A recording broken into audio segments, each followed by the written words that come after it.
আসসালামু আলাইকুম। এই পৃথিবীতে সর্বশ্রেষ্ঠ মানুষ হচ্ছে বাবা। আমাদের বাবা আমাদের কাছে পৃথিবীর সর্বশ্রেষ্ঠ মানুষ।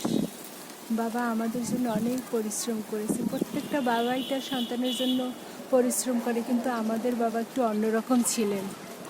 আমাদের এত বেশি আদর যত্ন স্নেহ দিয়ে মানুষ করেছেন, এই ঋণ হয়তো কোনো দিন শোধ করতে পারবো না। বাবাকে হারিয়েছি আজ 15টি বছর হলো। না ফেরার দেশে, আর কোনো দিন দেখতে পাবো না। ছবি হয়ে ঝুলে আছে বাবা দেয়ালে, কিন্তু আমাদের মনের ভিতর সব সময় ক্ষত বিক্ষত হয়। বাবার জন্য মনে পড়ে। বাবা ছোটবেলায় অনেক অনেক বেশি ফলমূল গাছ লাগাতো আমাদের খাওয়ানোর জন্য, আমাদের জন্য, যাতে আমরা একটু ভালো থাকি, সুস্থ থাকি। মেয়ে বলে কোনো দিন বাবা আমাদের অবহেলা করেনি, অনেক ভালোবেসেছে। এই বাবার উত্তরসূরি হলো আমার বাবলু সোনা।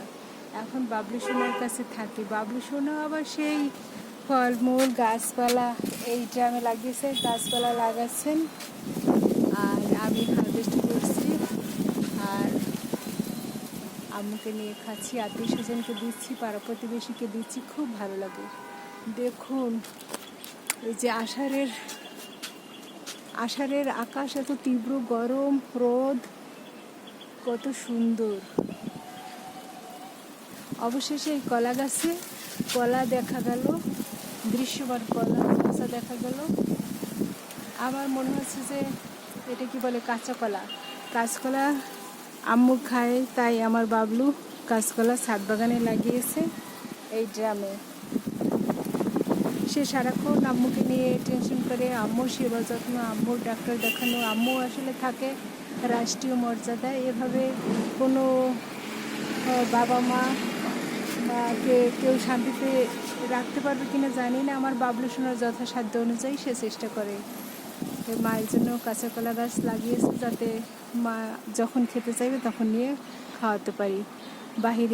বাজারের সবজি ওগুলো কীটনাশক, তাই আমার বাবলু সোনা এই কাজ করেছে। দেখুন কি সুন্দর পাতাগুলো ছিঁড়ে যেরকমের বাতাসে ছিঁড়েছিল, এইভাবে চিরল হয়ে গেছে, দেখার মতো।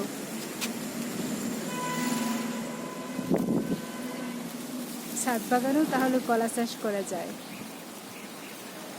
Thank you.